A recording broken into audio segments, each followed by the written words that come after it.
Tom the Wild Man Roden here at Fort McDowell Casino in Fountain Hills, Arizona. A little bit lost there. Tonight I got with me a new commentator, Brad Klein. He's an experienced fighter. He's also a trainer and instructor in jiu-jitsu. Brad, other than that, tell us a little bit more about you. Well, I've been studying Brazilian Jiu-Jitsu for about 7 years now. I've spent some time in the cage, not that much, but 3-0. Oh, 3-0 record. So I know what these guys are going through. Looking forward to seeing some good fights, a lot of mixed styles. I think it's going to be a good night. Outstanding, folks. And if you've never been to a cage fight before, you got to come down here. There's all kinds of up-and-coming fighters out here. We got Edwin Deweese, we got Joe Riggs out here, Homer the Rock Moore, we got Jeremy Horn. He's brought some of his guys out here. And speaking of Jeremy Horn and some of his guys, Brad, what do you think about tonight and some of his fighters tonight? Well, I think Jeremy Horn is known for his submission skills and mixing it up. So I'm really interested in seeing some of the groundwork and seeing how just they get in there, mounting, position control, and then if they can finish the fight. I mean, it's all about finishing the fight, and no one likes to see it go into the distance, but to get that thrill and that rush of a tap out, that's what I'm looking forward to seeing. That's right, folks. And like I said, if you've never been to a show, please try to get out here in Arizona. Go to our website, rageinthecage.com. You can see clips, video clips of the fights. The up-and-coming events, the Hooter girls, our ring girls. It's just a fun time. I mean, you come out here and you get to rub elbows with the big stars, the big fighters and stuff like that. Now, Brad, tell me a little bit about what it takes to get in that cage tonight. Dedication, work. That's what it takes. You got to be in there. You got to be willing to get down, throw down, and take the punishment and give it. That's what it's right. about. That's right, folks. Let me tell you something. There's one thing when you come in to those lights right there and you walk up that ramp. The blood starts pumping, you're in there, you're exposed to the world, you're in these little Speedos, and you're out there trying to prove your manhood out there, and so it takes a toll on you. It's game on. Yeah, like you were saying, the Rage in the Cage is a great event, amateur fighting, lots of big people that have started to come up and go to UFC. Great night, great fights, good development, that's what it's all about. Outstanding. Now, folks, we're going to get back to the music out here. We're going to let them have a little bit of fun. We're going to get set up to go, and we're going to have a good fight here. Our first fight tonight is going to be Shane Coy and Joe Cronin. Joe Cronin. Cronin. There we go. Thanks, guys. Anyway, folks, we'll see you a little bit later. Hi, this is Roland Surreal with Rage in the Cage. To my left, one of the UFC veteran superstars, Jeremy Horn. Jeremy, thank you for coming to Rage in the Cage. Jeremy, we spoke a little earlier. I know you had a tough loss to Chuck Liddell, but I know you're going to come back stronger than ever. I hear you're going to go down to a lower weight. Is that true? Yeah, I kind of flip-flop back and forth between 85 and 205. After Chuck, I fought Trevor Prangley at 185, and now my next one's at 85 also. Well, I can't thank you enough for coming out to Rage in the Cage. Jeremy Horn, good luck in your future, and thank you so much. Hi, this is Roland Surreal with Rage in the Cage. To my left, Michael Whitehead, one of the UFC reality show veterans. Mike, I seen you fight a couple weeks ago at the UFC. What's your future plans after tonight at Rage in the Cage? Like I said, I definitely I'd be willing to come back here if you guys want me. Wherever my career takes me now. I'm just I want to keep winning, obviously, and keep getting better. Well, I understand you're training in Utah with Jeremy Horn. Is that correct? That's correct. Now, I heard, or maybe I think you fought last time at 205. Is that true? Yeah. I fought about a month and a half ago at 205. Well, ladies and gentlemen, Mike Whitehead. Good luck, sir. Hi, this is Roland from Rage in the Cage. To my left, one of the most colorful fighters in the world, a UFC veteran and the Rage in the Cage champion. Ladies and gentlemen, Homer the Rock Moore. Homer, good to see you again. You've been out for a little while. I know you've been training real hard. You're getting back in the ring. Let me ask you this question. I kind of heard you're planning to go down to 185. Is that true? Yeah, I definitely want to do that. I think it'd be better for me workout-wise, because then I'll be running a lot more, putting a lot more road work in, and it'll definitely take care of the adversity, helping me reach my goals that I've been seeking for all this time for the last 8 years with Rage in the Cage. One thing I might say, though, I had some great fights at 205, but I think the icebreaker is going to be at 185, especially getting in the right program and doing everything I need to do. I think I'd be a lot stronger. My fights will be ending faster, so I think that's the choice I'm going to make, is go 185.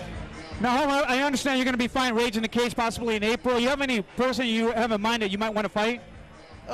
Jeremy Horn, Edwin Babyface Deweese, Joe Diesel Riggs, I mean, you know, you name it. Anybody that's out there that wants to take a shot at me, I'm willing to do it, you know. But, you know, like I said, 185 is where I want to go, and I'm willing to fight anybody that steps up to the place. Ladies and gentlemen, Homer, The Rock Moore. Good luck tonight.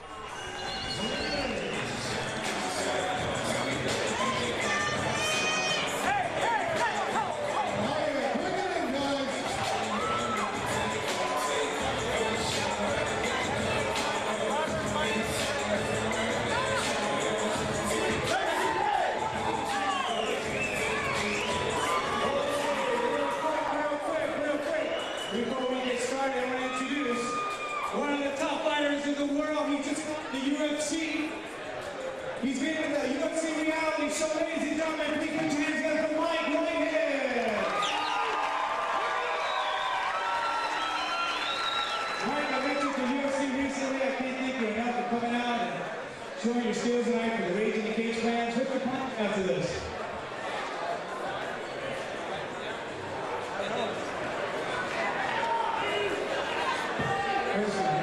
You guys don't want to hear from me.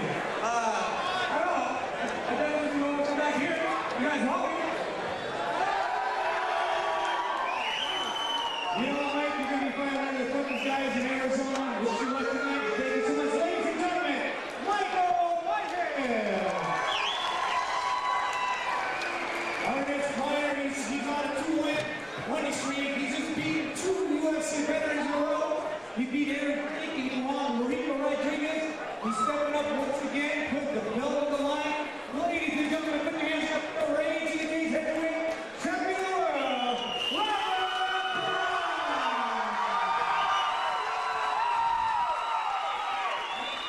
You know what, Robert? You're a rare guy. Every fight he wants to fight, no pick from the veteran.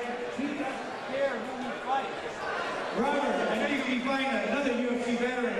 What's going through your mind? You excited? Oh, yeah. I always like to test myself, and I just want to see it. Get going and work out what it's doing. You guys are in for a treat, man. We're gonna bang. Ladies and gentlemen, your own Arizona fighter, Robert Moran. I just want to thank Hooters for their help tonight outside of the ring bell. We have Catherine, Brittany, Casey, Jackie, and Stephanie. These are our Hooters United.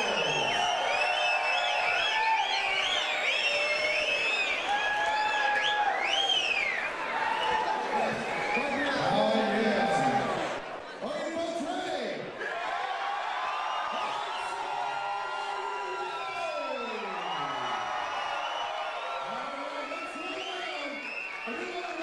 Jackie, she is our Hooters girl right now.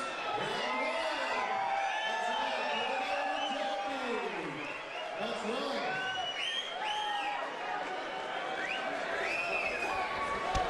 And it is definitely time to get this going.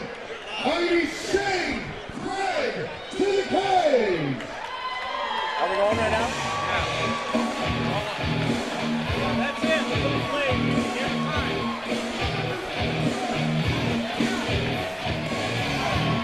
Shane Croy going up to the cage right now, folks. This is only a second fight, folks. And, you know, he's just still in high school, Brad. You got to give it to him. I mean, he's only been training for a couple of months, and you trained with him a little bit. Tell me a little bit about Shane. Well, Shane's brand new. He's been training about a month. You know, being 18 years old, coming in, sticking his heart out on the line. You know, it's got to say something about his integrity. He wants this. He wants to go hard. That's right, folks. And for all you Arizona fans out there, he's from Corona High School.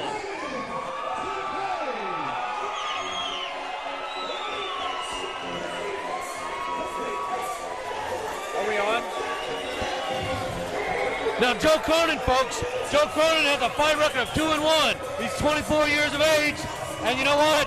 I don't know. I think he probably brings in a lot more experience here today. Well, with the experience that Joe's bringing in, yeah, I mean, you know, you have to give it in favor of Joe over Shane.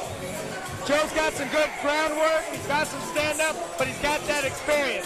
So, gonna have to give it to Joe for right now. But you know, it's all about where you're at, what you know. That's right, but folks, you got to start somewhere, and Shane's ready to bring it. He's a good kid. He's got a great heart, you know, and he goes out there and he trains.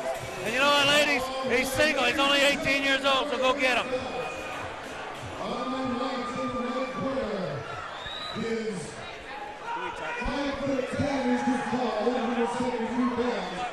He's a freestyle fighter out of Scottsdale, Arizona.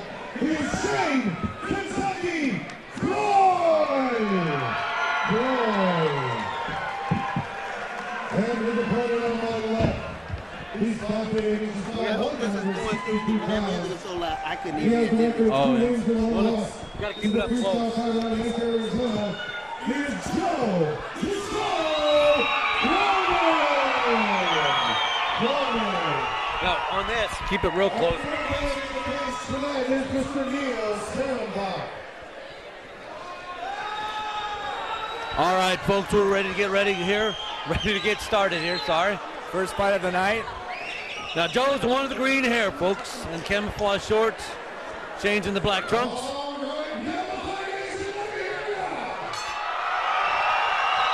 And, folks, we're at Rage in the Cage number 80, and here we go.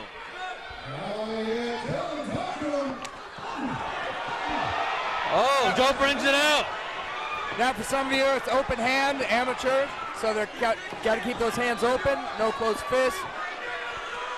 That's right, folks. And Brad, what exactly is Joe doing there? He's got his arms around him. Well, for those that don't know this, they're staying in tight. Talk about clinching, you're talking about knees, you're talking about getting that distance that you need to be able to get some damage to your opponent. Now, Shane's been taking a few blows. You think he needs to cover up a little bit more there? Definitely, his hands are dropping. Joe's being a little bit tentative. There it goes down. It's going down, going for the mount. Now this is where experience really comes in. That's right. Now Shane there, he's trying to flip his opponent over there, and if he can do that, he can come up and be all right here. But right now, he's not in a real good position, and now he's going to go into half guard. Well, the problem is when you're up that high and you start getting stacked, there's not much you can do because the body weight's just coming right down on top. Oh, and he's going for an arm bar. So Shane's actually working out there. Oh, that was a little bit. He was doing direct shots. And you can, in the amateur shows, you got to come from the side. You got to do an arcing motion with those open hand strikes. Well, straight palm strike is pretty hard. I mean, that can do as much damage as his closed fist. Oh, absolutely, absolutely, folks. The Muay Thais, and not necessarily the Muay Thais, but the Tai Chi folks and the Kung Fu guys, they'll teach you that, the straight palm strikes. Looks like they're going to standing him up. Going to stand it up a little bit and see what Shane's got to give him this time. Needs to keep those hands up.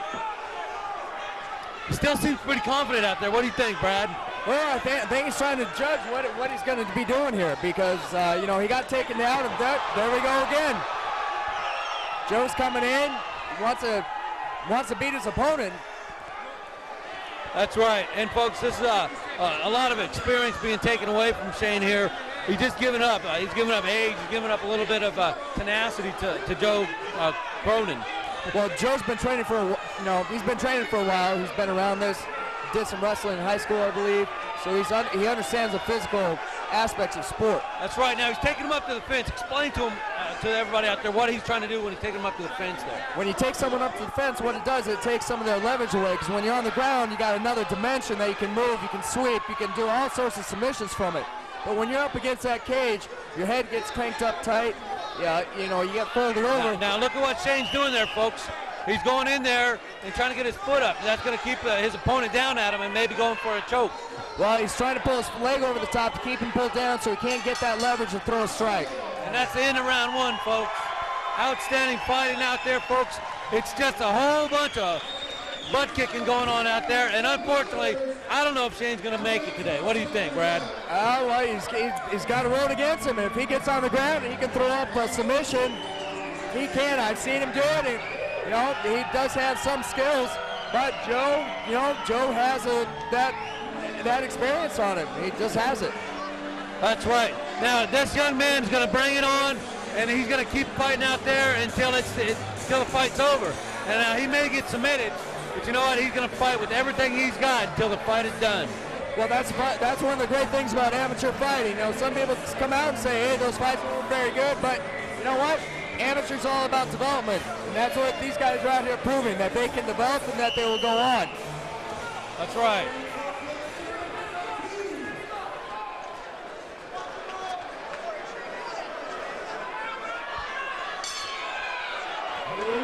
All right, bell rung. Respect from the athletes here. Trying to gauge the distance. Who's going to make the first move? Come in tight. Being a little cautious. And now you can see there, folks, Shane's got his left hand down, and he's been taking a lot of hits there on his left side. You look what Shane's doing. You know, he's keeping his eyes open. Joe's coming in. You know, he's got a shorter reach probably because of his size. You know, but when he throws those shots, he buries his head. As Shane gets better, he's going to be able to, you know, capitalize on opponents like that because that's he's going to be able to move. And folks, as you see there, he's taking them out. And a thing about an experienced fighter is when you start to get thrown down there, you're not just going to go and lay on your back. You're gonna try to get to your knees. You're going to try to stay focused and stay charging at your opponent. Well, this is where experience really comes in. When you get mounted, there are things you still can do. Absolutely. You know, in my fight record, I had a 4-1 fight record, and I've been mounted a few times, but I've always brought it out really quickly. But you got to do it fast, otherwise you're going to take in a tremendous amount of punishment. I totally agree with you on that. Looks like Joe might be working for an armbar here. Certainly looks like he's going to set him up for an armbar.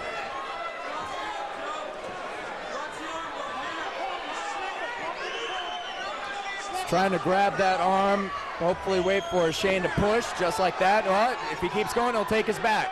Yeah, definitely. Looks like he's going to try to set him up in lion's kill there. But Shane's moving back to his back. Might be a smart move. Lion kill's a real bad position, so is a mount. There he goes. One for the armbar. Is he going to get it? Let's make sure he has that body position right. Yeah, there you go. You know, folks, Shane didn't want to give it up. He did not want to give it up. That's just the heart that the young man has. He was armbarred, and he knew it, but he was going to wait until they told him he had to stop tapping. Well, you know, amateur fighting, though, you know, when it comes in, you got to give what you got. You know, you got out there, stood up with him, went down with him. Get up. All right, ladies and gentlemen, the official's time, 1 minute, 49 seconds in the second round. Your winner by submission armbar, Joe, the show,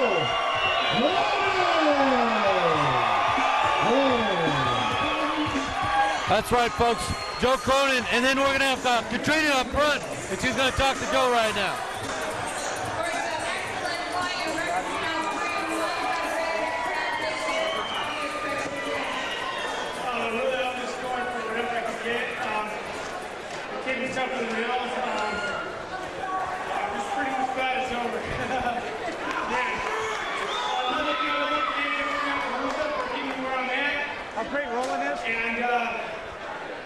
Everybody help me get to this level, and I love you, April.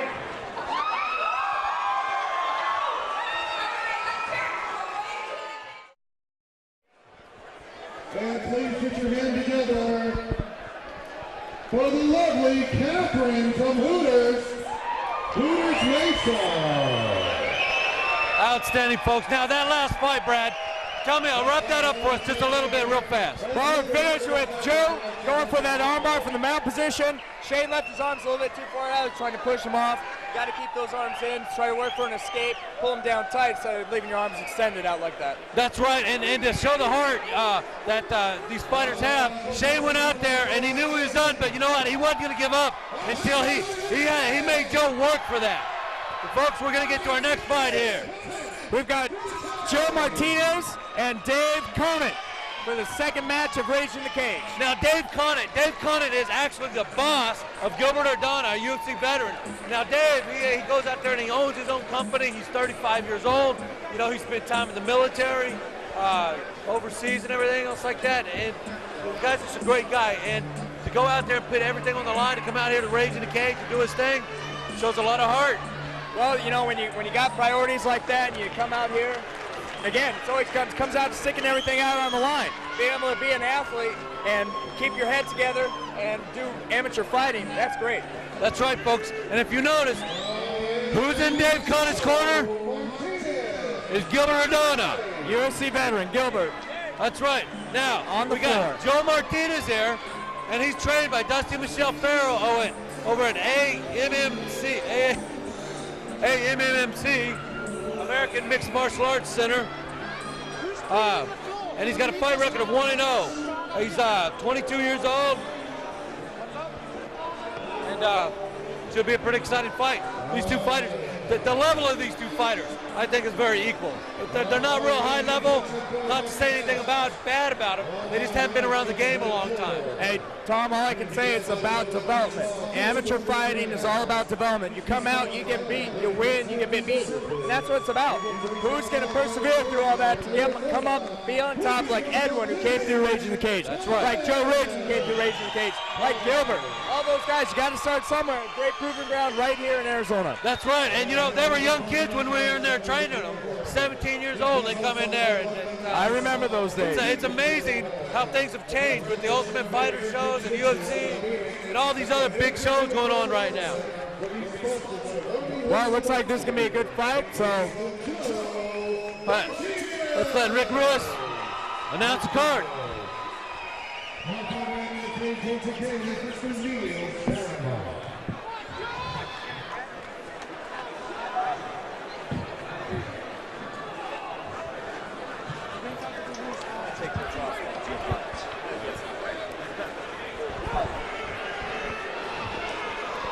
All right, folks, we're getting ready to go here. Dave Conant and Joe Martinez. Dave Conant in the shorts, Joe Martinez with a top. That's right, folks. This is the beautiful thing about Rage in the Cage. You get to see these new fighters coming up. Nice left open hand. Doing a little bit of step kicking there. All he's really doing there is trying to keep his opponent at bay. Checking the distance. Checking the distance. Well, that last left hand open hand to Dave, you know, he was keeping his hands down. Immediately you saw after that he kept his hands up. He doesn't want to get hit again because it still does, you know, kind of knock you. Oh, absolutely. And Dave Conant, he's the one without his T-shirt on. Joe Martinez with the black spandex shirt on, or Under Armour, what they call it nowadays. Left kick. Seeing a little bit of Muay Thai coming in, kickboxing.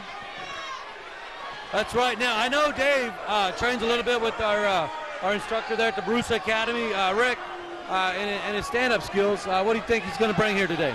Well, it's hard to say. I mean, because, you know, with all these people, you don't know who you get really, because when you see the UFC, you got these fights that people know about, and they know the styles, and all you get is kind of a basic word of mouth from all these people. Now they're going for a tap.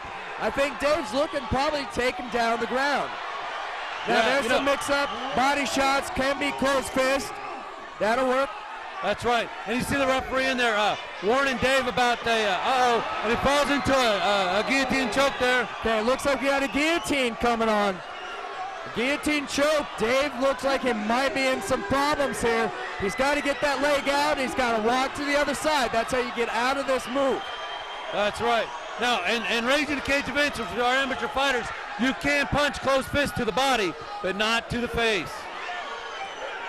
Dave has got to come out now. Looks like he might be trying to get that leg out. If he goes to that right side, he could be tightening that choke even more. That's right, folks. Oh, he's tapping. He's tapping. There we go. End of the fight, first round.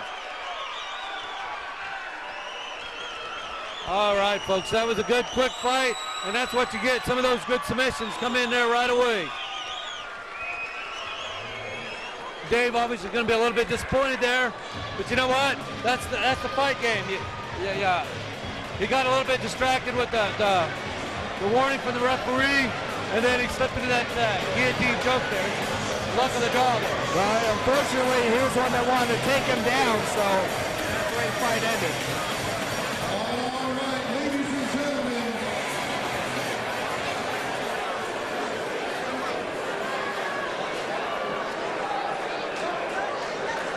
The official time, 2 minutes, 10 seconds in the first round. Your winner by submission, choke out of the blue corner, Joe Martinez.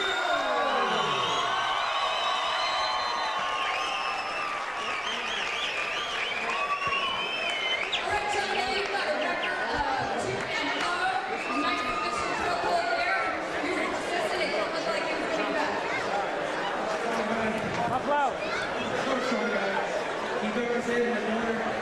Sorry, guillotine. Sorry, trouble for a long time.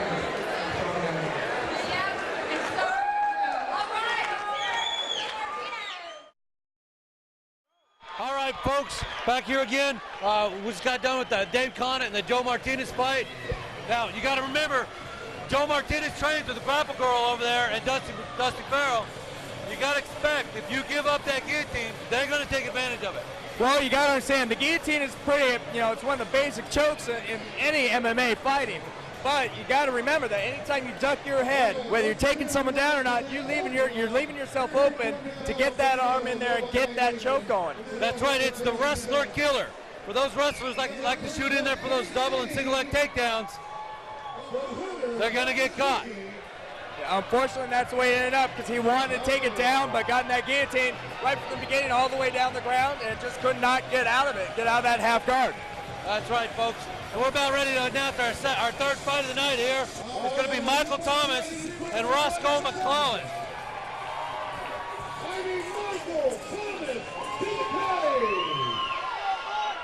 Now, Michael Thomas, he spent a little bit of time in the Air Force, and he lived in Japan. He's a tall, very tall kid. Oh, my God, if I'm thinking about the right guy, I don't understand why these two are matched up. They're a 20-pound difference, and Michael Thomas, as you see when he comes in here, is a very tall individual. And Roscoe McClellan, he's a short guy. Well, I'm familiar with Roscoe. Roscoe is a wrestler. He's got a wrestling background, submission fighting. So, and that can be a good thing because when you got a guy like Michael Thomas, if you got someone that's short, can get inside, play that game where they get inside, they take away some of that groundwork from you. That's right, and folks, just to set the record straight, Roscoe McClellan stepped up to do this fight because we needed a fighter for this guy. Now he's come out here for a long way, and Roscoe, he might be outmatched as far as his weight and the height and the reach, but he was willing to step it up and do this fight. And here comes Roscoe. Hey, right, hey, step on that.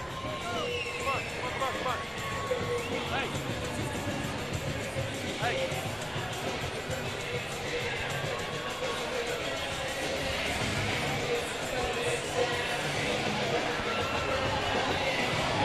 And as you can see, folks, Roscoe McClellan here, quite a bit shorter than his opponent, Michael Thomas.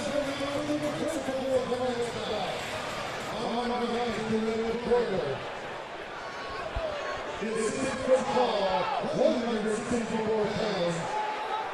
Making his debut here tonight, originally from Japan. He concentrates on jiu-jitsu in the ATMMA. He's sponsored by Rage and Glory. Please welcome Michael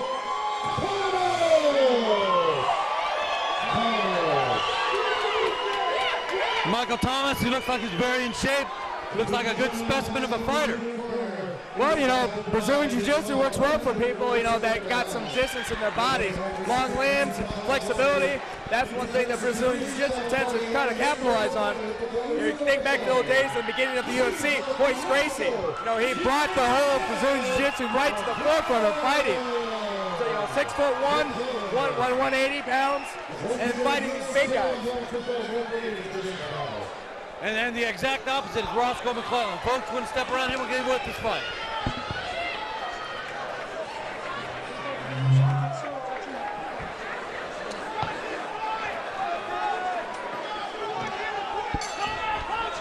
Here goes Spikes. Round one, Roscoe McClellan and Michael Thomas. Roscoe, the short guy with the white shorts and blonde hair. Michael Thomas in the long black board shorts. Wow, a little bit of jumping kick there. He's trying to make up for that height. Make up for that height.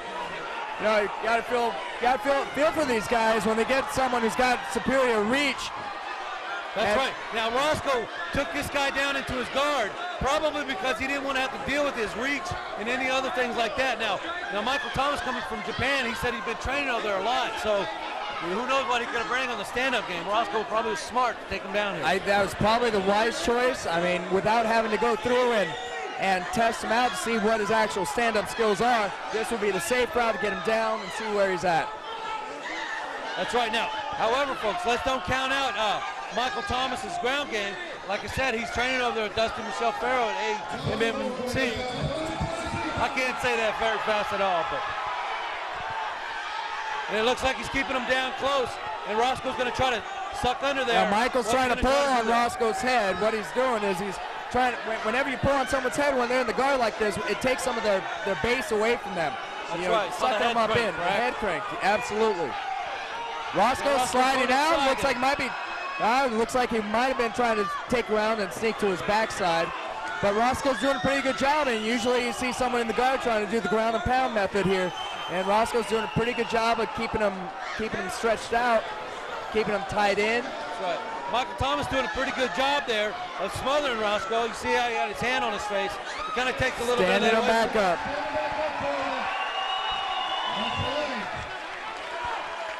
Okay, another stand up. Roscoe's going to have to bring it to him.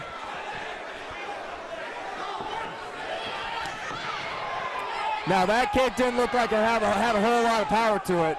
You gotta be careful. This is when you start seeing people's shape come in. Oh, takedown. Now we're going to see what Roscoe can do from the top. He's got it in a half guard there, and all he needs to do is step that leg through those two legs and get the full mount. We'll see what he can do there. Absolutely. I think you see some of his wrestling background come in with that shoot. Looks like he might be going for a side guard. Armbar's in the works. Armbar's in the works. Oh, he's got his legs there. That could be dangerous. That could be dangerous. But he's got it.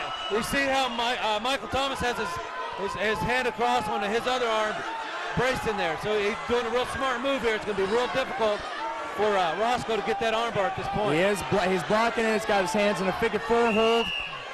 He's also stacked up, which ain't necessarily good.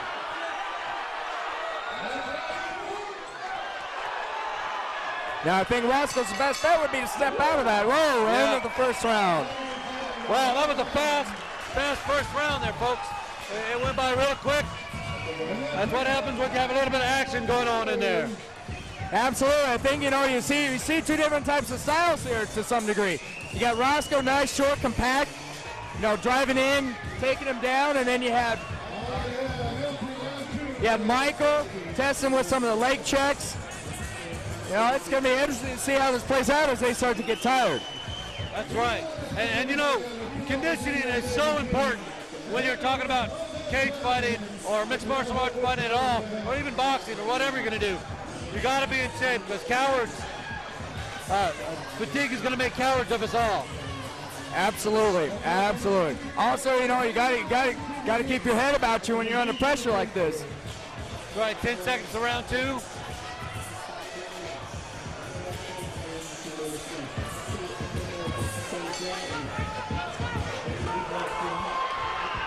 All right, everybody. Round two, it looks like they're sizing each other up. Roscoe taking him down. Go to straight guard this time. That kind of looked to me like Michael came out a little bit tired there. He wasn't moving his feet at all, just kind of came out, right. stepped He didn't out. have that high posture. No. It was like that real strong Muay Thai posture that he had when he came out there the very first time. Now, one thing people don't realize is in this position that they're in, when you're in that guard, it can get real tight. Oh, it looks like we got triangle coming on.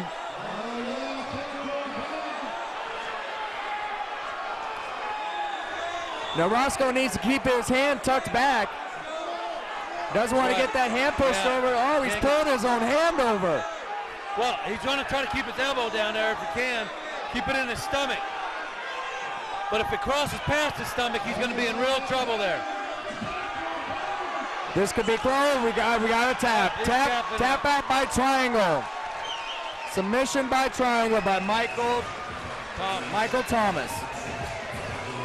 He got that in, snuck it in, kept with it.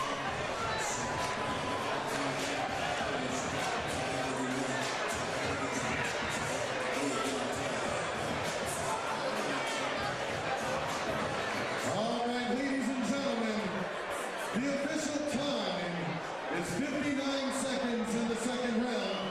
Your winner by submission triangle, Michael Japan.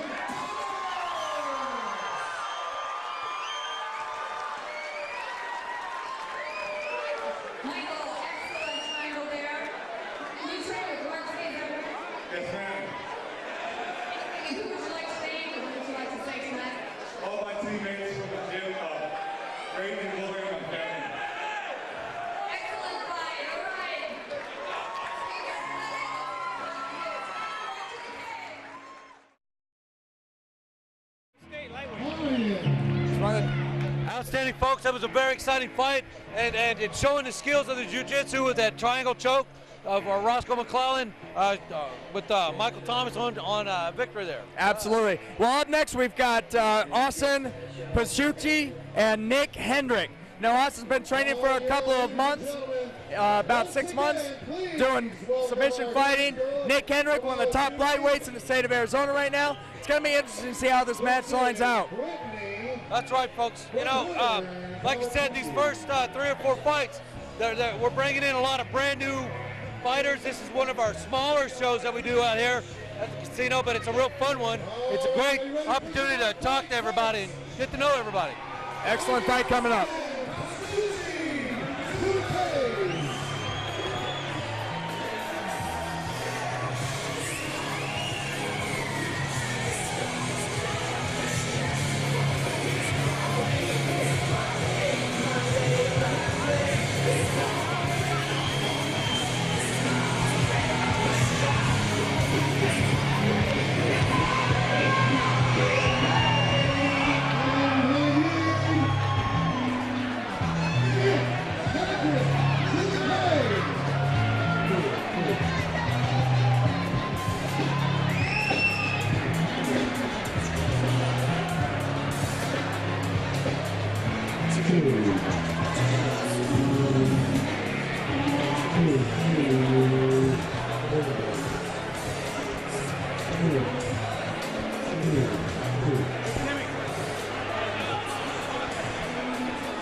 All right, we got the fourth fight in the night coming up here. We got Austin Pasciucci on the mat. We've got Nick Hendrick out there on the mat.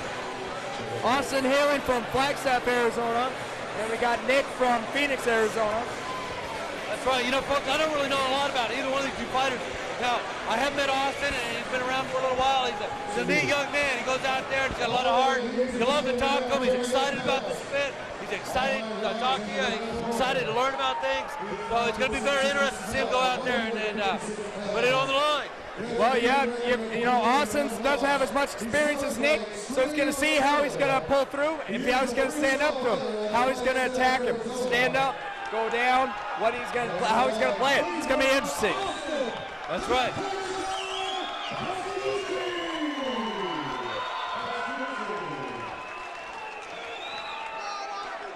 His opponent on my left in the blue corner is 6'1" tall, 158 pounds.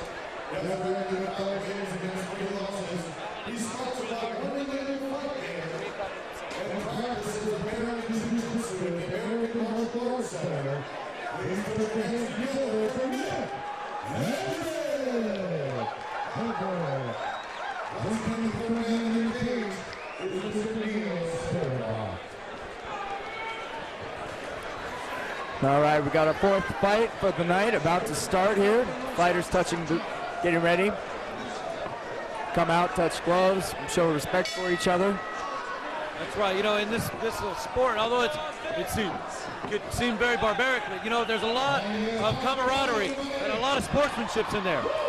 Wow, Nick comes in. Looks like Nick definitely wants to go to the ground game, I think, stay on top. Right, bounce it up. Oh, we got the mount. Very intense fighter here. He's going to take his back.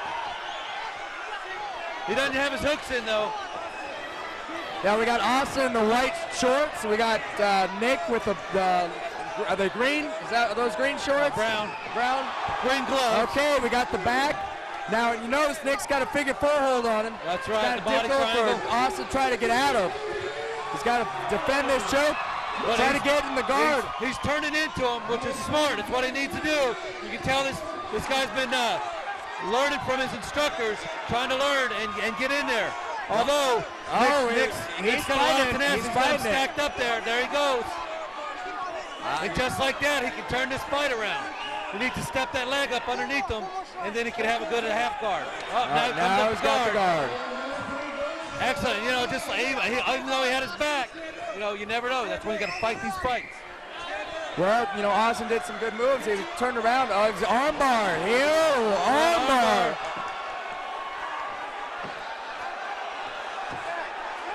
Oh, folks. Oh, looks like he's held it too long. I hope he's not hurt. I hope he's not hurt. Yes, folks. You know, it looks like he might have popped the capillaries in his elbow there. It's not a very fun thing, and it's going to hurt for weeks at a time. Well, when you try to hold out, you know, unfortunately, you know, no one likes to give up. Yeah, and unfortunately, he was up on top of him, so he had all his body weight on him. That's just unfortunate sometimes when that happens. Well, you know, when you get in that position, it's a delicate balance, because when you start trying to throw down on someone when you're on top in someone's guard, you're leaving your hands open for that armbar. That's right.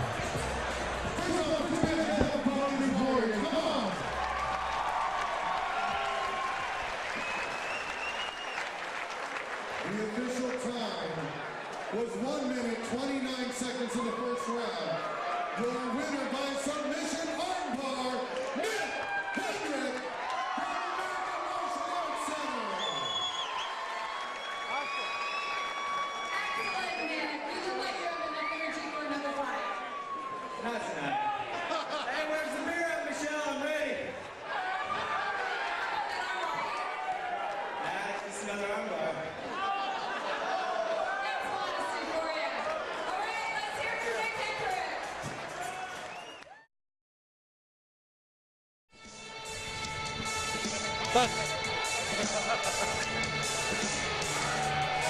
That's right, folks. Lemieux Vincent, folks, is 5 and 6, and he's an independent fighter. He's 36 years of age, and folks, that's about all I can get out of him. He's made a few words. Well, I talked to him for a little bit. He's been training for about 3 years. Trains independently. Lives in Maricopa, south of Phoenix. Native American.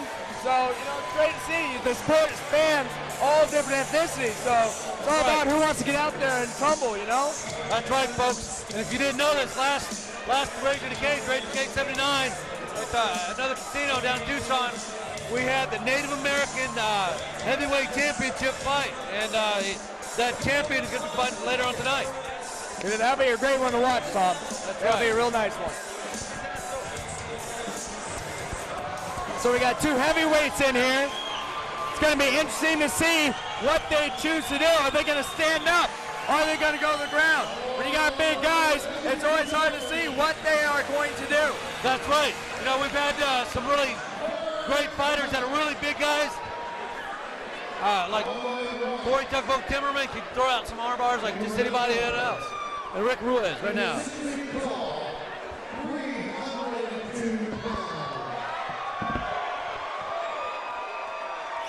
He's a submission ground-wearing kickboxer from the Octavian Nation. He's Lemieux, the Warrior, Vincent!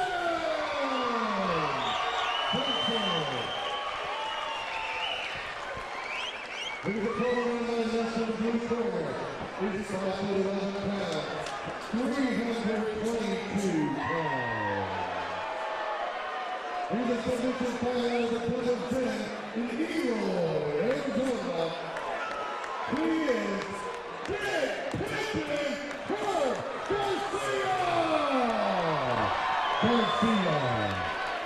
All right, folks, here. The man in the ring, or in the cage once again, is Mr. Neil Sternbach. Whoa, folks, we got some big fellas in the cage tonight. 300 plus. Look at these 2 guys. Now Lemieux, he's one with a dark top on. Then we've got Herb Garcia with the green top. That's right, folks, here they go. Little Now- Muay Thai stand-up fighting Well, right now. Lemieux said he did some Muay Thai training. And who's that there on top there, Brad? Herb Garcia. Herb Garcia takes him down. Takes a good, what is that, a judo hold, side control. That's the judo position. Oh, he's tap out. He's tapping already. Tap out. Oh. You know, when you got a lot of pressure on your sternum like that, and you start cranking on that head, A, you can't breathe, and B, it hurts your neck. It looks like he might have had a little bit of his nose pinched up in there. He's pinching his orbital area right there. And folks, That's a tough one. You get that in there, and it's just a lot of pain. Well, you know, for a fighter, it can be disappointing when you get in that position and you lose that quick.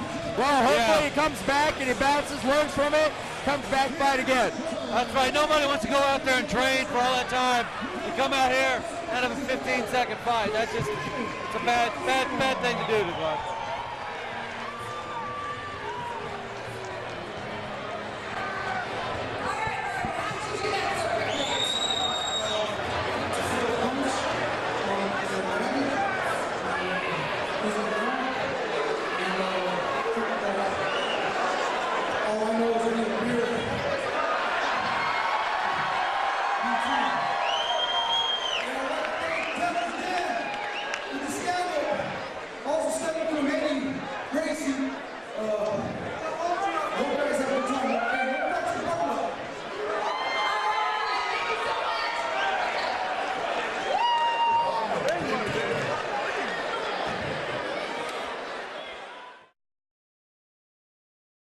After a big fight like that. Hey, that's what it's all about. You come out, you have a good time, see some fights, have a good time with your friends.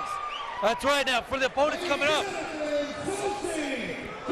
we have John Sosi coming up and Seth Basinski. Now, John Sosi, folks, we talked about that Native American champion.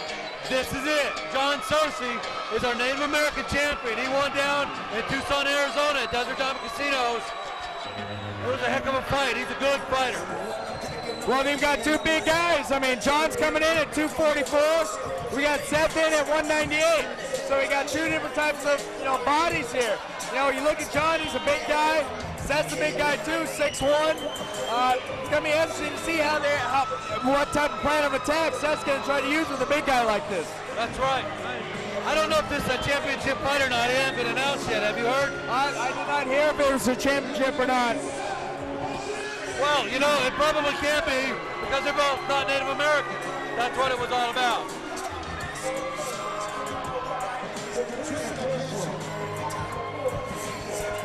As we can see, Seth has Gilbert Adon in his corner. He trains over the Bruce Academy, so he's bringing in a lot of support there. Well, Seth has actually trained with Gilbert before on a number of occasions. So, you got Gilbert who's been in the UFC. There's some experience there. There's some skill that Seth is being able to take from Gilbert. So, is he going to be able to apply it? Let's hope so. That's right. And when you got a champion in your corner, it just makes you feel better.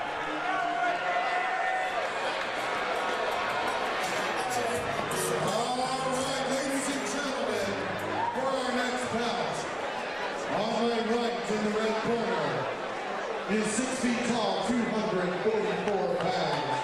Does record of 4 wins and 2 losses. He's sponsored by Native Outlaw and RedNations.com.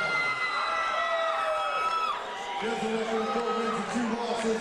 He's an independent kickboxer and shoot fighter from the Navajo Nation. Please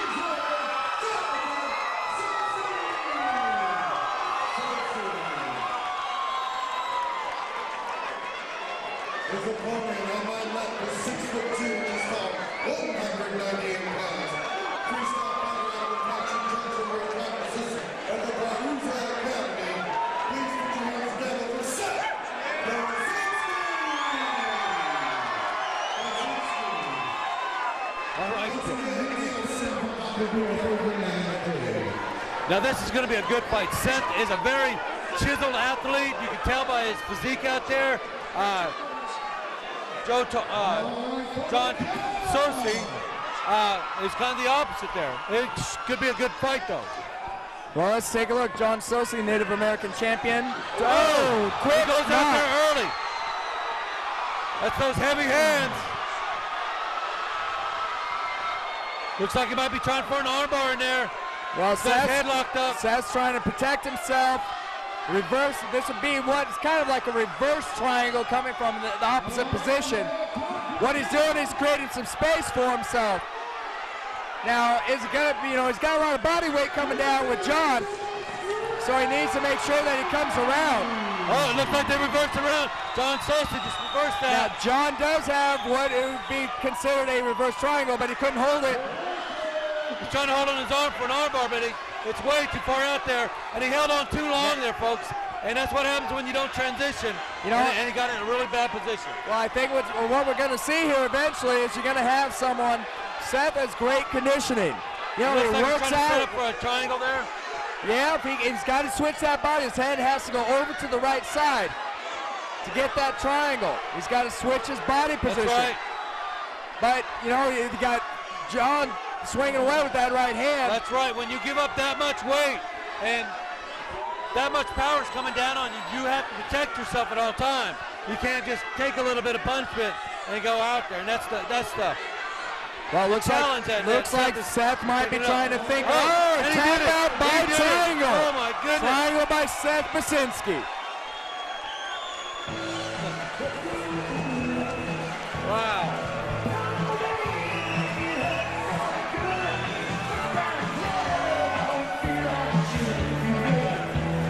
Get him in here.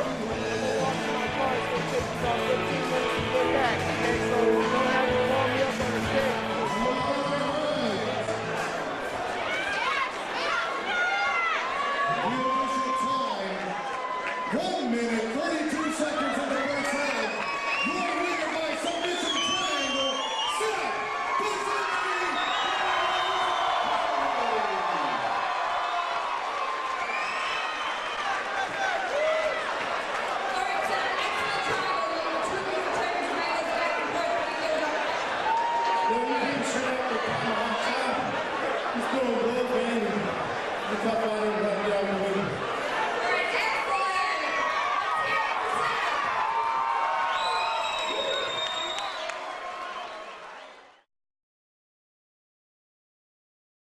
Going up against the very large, I mean, you got to call him an athlete because he is. But he's more of a sumo athlete. I mean, to come out there with just a lot of power, a lot of genetics behind there. Well, yeah, I'm going to call a pseudo athlete. I mean, that guy came out here to pound. I mean, he went right at Seth. Took Seth down right away. Now, I think it was a right hand, right to him. Bam. Now, Brad, do you think that maybe John Sosi relied a little bit too much on his size on this fight? I think that might have played into the game a little bit. He got on top. He tried to throw a lot of those right hands. Seth was able to get his legs up and over the top for that triangle. Right. And you know, that's why, folks, every time you have to come out here and you have to fight these fights. You can't put it down on paper and say this guy's going to do this because of this. You never know. Well, we have our next fight tonight. We have James Birdsley coming up against Norm Pierce.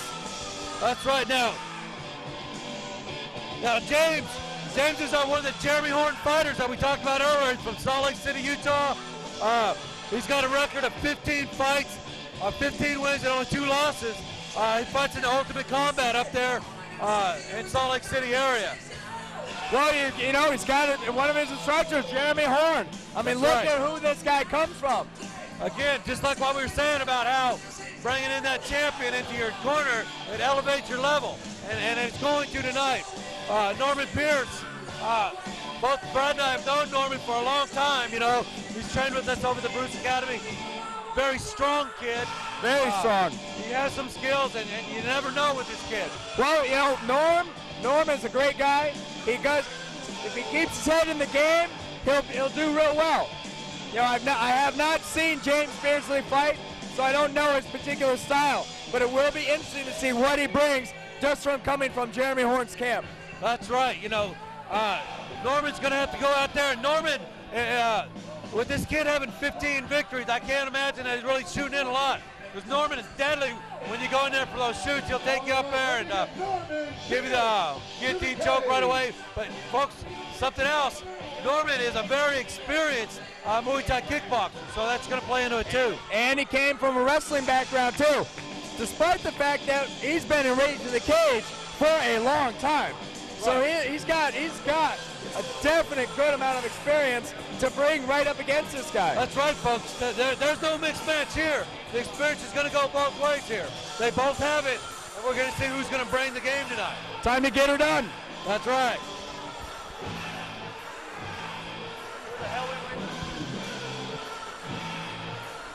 All right, we need James Birdsley to the cage.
His opponent on my left in the blue corner is 5 foot 10 inches tall, 170 pounds. A practitioner of Brazilian Jiu-Jitsu out of Phoenix, Arizona, where he practices at the Barbosa Academy. He is Norman Pierce! Once again, he's Sternbach is our third man in the cage. All right, folks, we're getting ready here. The fighters go in there and touch gloves. Folks, this is going to be, so far, our most experienced fight. Oh, they're coming out fast. James Bailey in the board shorts. He's going for Norman it back Pierce all in the way. the short fight and with the shoes. And he's already got his hooks in. Folks, now we understand why he has so many victories. He comes out there to go fast. Going for a rear naked choke is what he's looked like he's going for here. James Beardsley out of Jeremy Horn's camp out of Got him Utah. stretched out pretty good. Tap out by rear naked. Damn, that was just amazing. He came out there and was just hot dogging it. And you know, and it's maybe not that he was a better fighter. He just came out there and took the element of surprise, and he took it right then. Well, you know, what looked like what happened is, you know, they came together. Norman turned his back, and James jumped up and just went for it. Stayed with it all the way down, sunk in the rear naked, tap out, submission, match over. That's right. Your winner by unanimous cut, James Beardsley from the Ritc.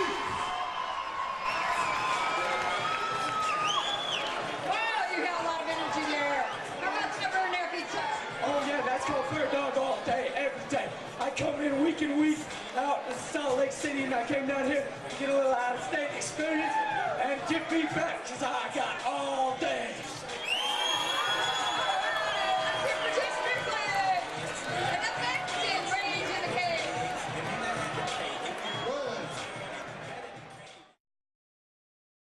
Thank you, everybody, for Runners Up TV.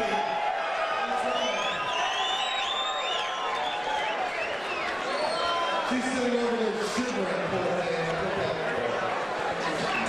That's how you gotta look at it. Everybody competition.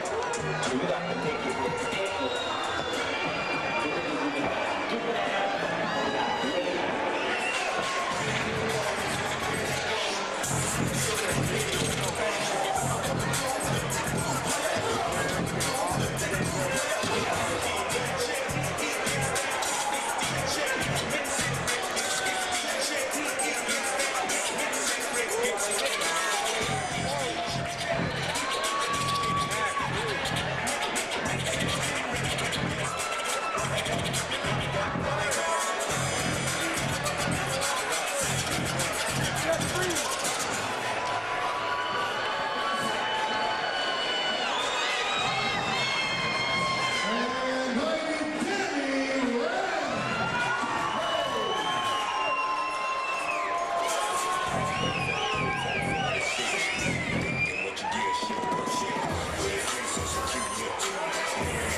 Tell me what you think about this fight coming up. Well, 191, 183, so we got some guys. Looks like about 6 foot, 5'10", 6 foot. So, you know, normal people coming out experience-wise. We've got Jeremy Neer. He's done some training, 2 years of boxing in his background. He's been with Barbosa Academy for about a year. So he's got a little bit of a mix-up in him. So he can hang with a stand-up, but he can take it to the ground, and he is strong. And I know that from personal experience. That's right. Now, I spoke with Danny earlier tonight, and Danny wants to stay standing up. He wants to go out there and he wants to bang. And you know what, folks? Those are exciting fights when you got a fighter that really wants to go out there and just totally stand up, bang, and go at it. That's makes for a really exciting fight, because no matter what, even if they go to the ground, it's going to be exciting. Absolutely. So it's going to be good. I think it's going to be a good fight. Coming up in the last one, a good way to end the night. So, wow, I mean, what else can I say about it? Is 6 feet 10 inches tall. 183 pounds, maybe a 6 foot even. He has a record of 6 wins and 3 losses. His fights provided Rage and Glory. to the baseball 40 out of field third corner, where he practices at ACMMA with Mark Z. Please welcome Danny Ryan.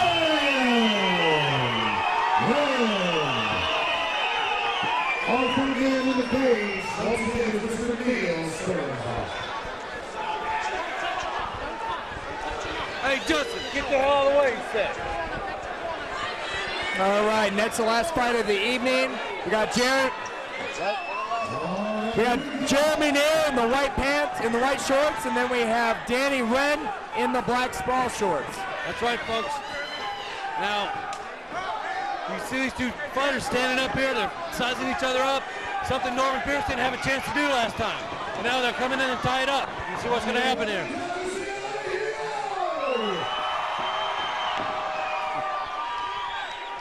Got Jeremy still trying to do a double leg takedown here. That's right, and he might get caught. Oh! Gonna guillotine. Well, Tom, honestly, what people don't realize is those types of slams don't hurt that bad. That's right, and it looked like it might even hurt him when he slammed him. His head was a little bit down there far because he was kind of in a guillotine. Okay, we're looking at an armbar. We're looking at an armbar. Tap out. Tap out by armbar.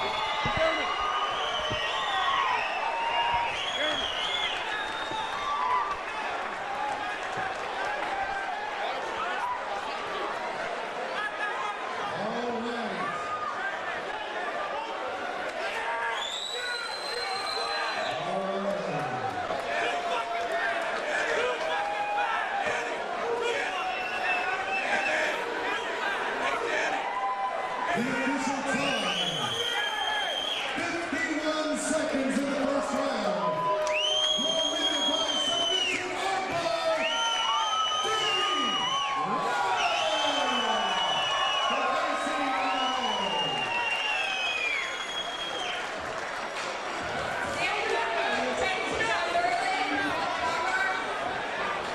Ladies and gentlemen, I want to thank ACMMA. I want to thank Randy Hood for the gear. Thank all my training partners. Thanks for coming out. All right, let's take one down to the booth here. Looks like you can do this. And we got more right to the cage. Awatsuki. We want to thank Hooters for their help in selection one.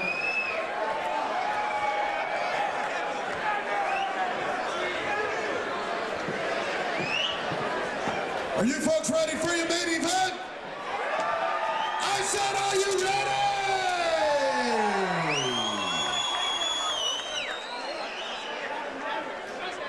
We do want to thank Phoenix 45 and Throwdown Fight Gear for sponsoring this next bout. I need Mike Whitehead to the cage!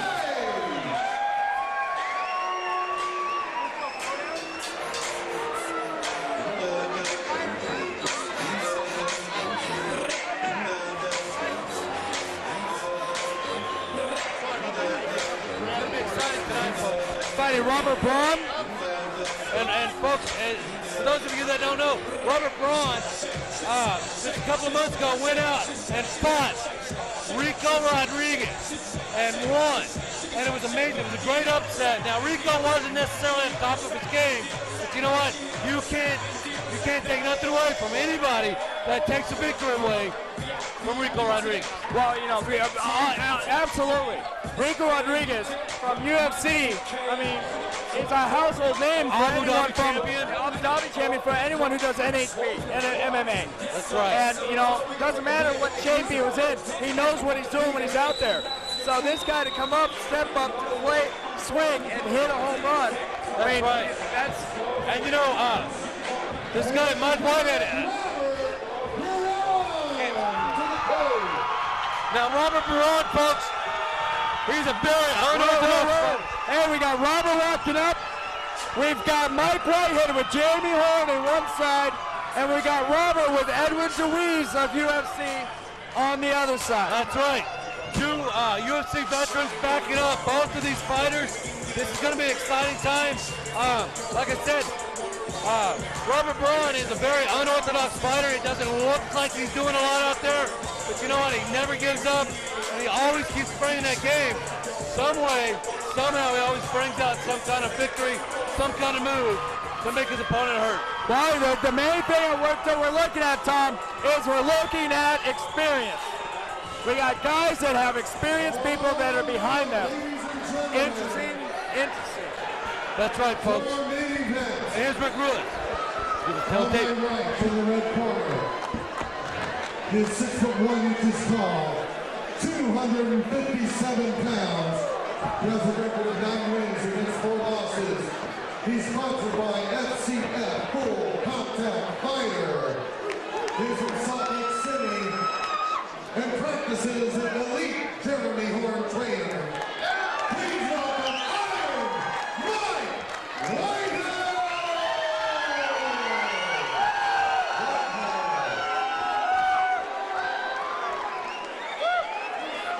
His opponent on my left is 6'2" inches tall, 252 pounds. He's a practitioner of mixed martial arts at the West Coast Training Center in Lode, Arizona. He's sponsored by Florida Fight Gear. He's Robert in the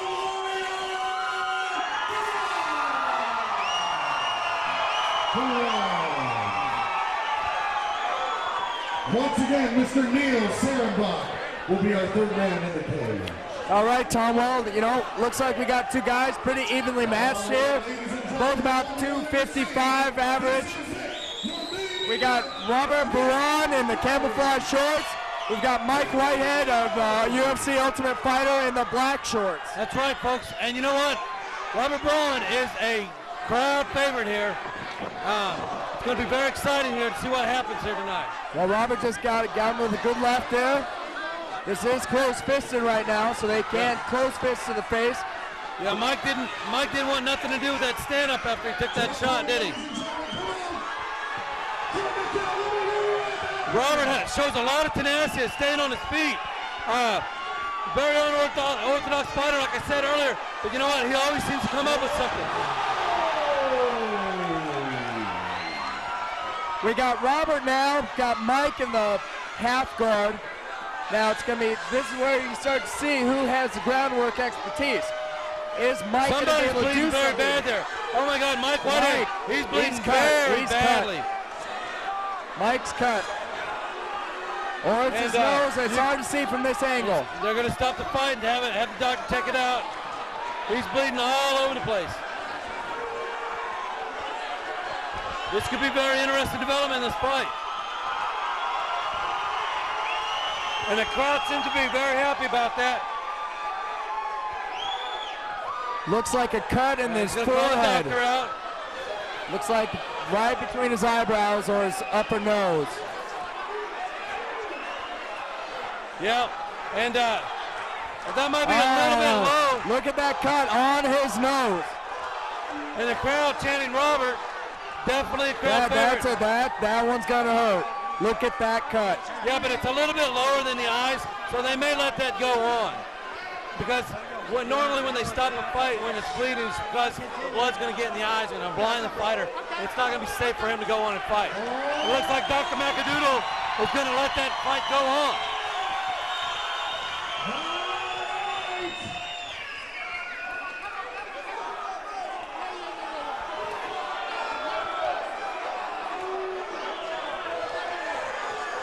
Mike trying to get a drink of water there in the brief timeout. And this wasn't in between anything rounds. that you can do. Time to go.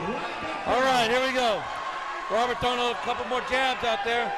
Well, definitely, you know, the crowd favorite, you know, Robert, when he was standing up there, the noise of everyone, and even then when Mike got called out for the cut, you know, Mike, you know, from the crowd perspective, he's the underdog. That's right, and folks, if you want to learn how to make money in this sport, you have to be a crowd favorite. And single leg takedown by Mike Whitehead. And Robert's going to put him in the guard there. He's up against the fence. He might be in a bad position here, but I've seen Robert here before, and he always seems to come out all right. Oh, and he hit him in the nose. Pretty good. That's going to hurt. Mike, nice pass by Mike into the half guard from the guard. Again, you know, he was in this position earlier when it got stopped. Like we were saying, you know, what is Robert going to do from here? Using his feet to stay off the cage. That's good. Well, it looks like Mike might be trying to work for either, looks like maybe Americana. Yeah. He's trying to work his hand, or he was trying to work his hand. Robert blocking it. Now we got, side control. That's right, folks. And like I said, I've seen Robert in these positions before. North-south. He always seems to come out okay, though. He's got a lot of heart. He's not going to give up down there unless he absolutely has to. Mike's going for the key lock. That's what it is. It's going to go. It's gone. Nice submission. More, you know what? I like that because it shows that you're thinking.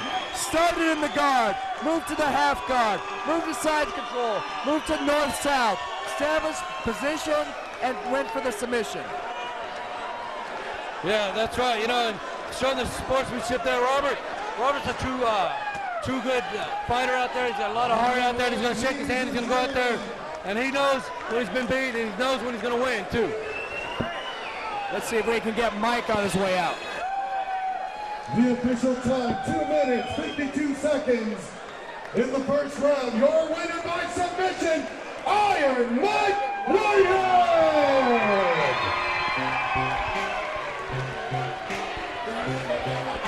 Okay, I don't want to get too blood on me. He got two with some really hard punches. The victory kept on going. It looked like he put up against the hometown favorite. Sorry.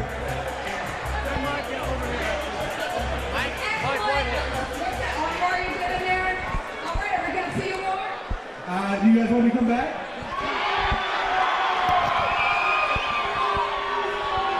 Thanks so much for coming out. Thanks, guys. Folks, we're going to try to talk to Mike here real fast. Watch out, guys. Watch out. Inside the casino. Folks, we're going to try to talk to Mike Whitehead real fast. He's got to go check out the docs. According to the Arizona Boxing Commission rules, as soon as you walk out of the cage, you got to go see the doc. But right now, we're going to pull Gilbert Adano over here. Maybe just a couple words from Gilbert. Don't forget, check RageInTheCage.com for our next event. We got power? Get your throwdown fight gear and your Rage in the Cage wear. We got Gilbert Aldana here. Right over in the booth before you head out. What'd you think about that last fight, Gilbert? Oh, that was real good, man. I'm glad the referee didn't stop that. I thought it was about to get stopped because of that nose, man. Let him fight. That was a good fight. Well, what do you think about your experience in the UFC? What can you tell about any of the fighters that will watch this DVD later on? This? Oh, man. I'm just happy to see people from the UFC fighting in Rage in the Cage, man. You know, Brand really, that dude's a pretty good dude, man. So he fought a tough guy. It's not like he fought someone that's just off the streets, you know. The guy's got a lot of experience, so it's good. All right, well, I'm glad you stopped by. Thanks, nice Gilbert. talking to you, Gilbert. Okay, folks, we got Mike Whitehead coming up here right now. You know, Mike, you look beautiful. Great. You know what? Great. Maybe we won't put you in the movies. Do this for me. Yo, Adrian. It's not that bad, is it? Come on now. Yeah, it is. Bad? Oh, okay. It's about that bad. And folks, Mike, tell me a little bit about that fight, and were you concerned about that cut? It's really bad. Well, just a little bit. I mean, you know, nothing against small shows, but small shows tend to favor their hometown guy, and I was afraid that they're going to stop it and give him the win. I was really afraid about that. Nothing against small town shows. They really want their guy to win, and any small thing like that, they technically could have taken that away from me. And so, yeah, it bothered me. And yeah, he caught me in the punch right off the bat, leaned right into a left hook, and fucking like an idiot. So had to go out and fucking end it quick. That's right. Well, you know, your trainer, Jeremy Horn, was out here earlier saying a lot about that, how some promoters will try to just put money in their pocket and promote their own guys. But, you know, hopefully that's what we can learn a little bit from this. Rage in the Cage, we're out here to promote fights and to promote this event and this sport. And hopefully you walk away with a real good taste in your mouth with that. Oh yeah. I mean, this is a good federation. A lot of great fighters, great promoters. You know, great guys around this federation. Great people, you know, in general around this federation. So. Yeah. But you know, one thing that I really liked, I'm more of a jiu-jitsu guy myself. Yeah. When you started out at the end there before your submission, you went from the guard, you went to the half guard, you did the pass to the side mount, you went to north-south, then you got the key lock. Just that whole progression. You know, to see a big guy like yourself be able to, you know, think technical like that, I thought that was great. Yeah, that's all thanks to Jeremy Horn. You know, Jeremy Horn and the guys at Ritc. Yeah. So. Well, I'm glad you came down. It's nice seeing you out there. You know, hopefully you come out. You want to come out. You know, we love to see you guys out here. I kind of got booed, but you know, hey. Well, you know, anytime you take out the hometown favorite, well, but hey, you know what? I'll just move here. That can work too. You know, we can get you training down here. That'd be fun. All right. Well, I hope you had a good time while you're here, and look forward to seeing you again. Thank you. All right. Thanks, Mike. Appreciate it. Thanks, Mike. Thank you. Was that your fighter out there? What's that? Was that your fighter out there? No, my guy fought last time. He was supposed to fight the guy in black. Okay. So I wanted to see. We're sitting here with Jeremy Horn right now. Just walked by. Jeremy, what'd you think about your fighter that came down? He did real well. You know, I wish the fight could have been a little bit longer to show the crowd what he's really capable of. But you know, when an opportunity presents itself, you take it. Absolutely. You know, I thought it was really great the way when Norm turned his back that your guy just stayed with him the entire time, all the way down, kept it in, went for that rear naked. Yeah, he's got a real strong wrestling background, and he's deceptively strong, and he moves well. So once he gets a good position on somebody, it's hard to get him off. Excellent, excellent. You know, that fighter, he reminded me a lot of your fights that were out there. You know, very aggressive and going out there, and that's kind of what I was telling the folks earlier, that if you're fighting someone from Jeremy Horn's camp, you can't sit back there and try to read your opponent. You got to be ready to go. Bird Dog brings a lot of aggression and a lot of intensity, so a lot of people have a hard time dealing with it. Okay, now what can we expect from Jeremy Horn later on in the future? Where are we going to see you next? I'm going to be fighting Evan Tanner April 15th in the UFC. Evan Tanner now. That'll be exciting. That'll be a good fight. One other side question. What do you think about the development of all the amateur cage fights that are all around the country right now? How do you see those panning into professional fighting? You know, it's good and bad. I'm glad to see a lot of amateurs getting experience and the sport growing, but there's still a few promoters out there that are just trying to put money in their pocket, and they're not doing well by the sport. So yeah, I'm glad to see shows like this that treat the fighters well and are doing the best they can to promote the sport and, you know, and make it look good. That's great. I mean, it'd be great to see some more of you guys come down at future Rage in the Cage, and hopefully you guys have a good time when you're down there and that you're receptive to that. Absolutely. It's been a great time. They've treated us really well. I'll definitely be back. All right. Well, great, Jeremy. Thanks for stopping by. Appreciate it. All right, folks. We had Jeremy Horn here. Just walking by here, and that's part of the beauty of Rage in a Cage. So make sure you get down here and buy a ticket, come down and see our show.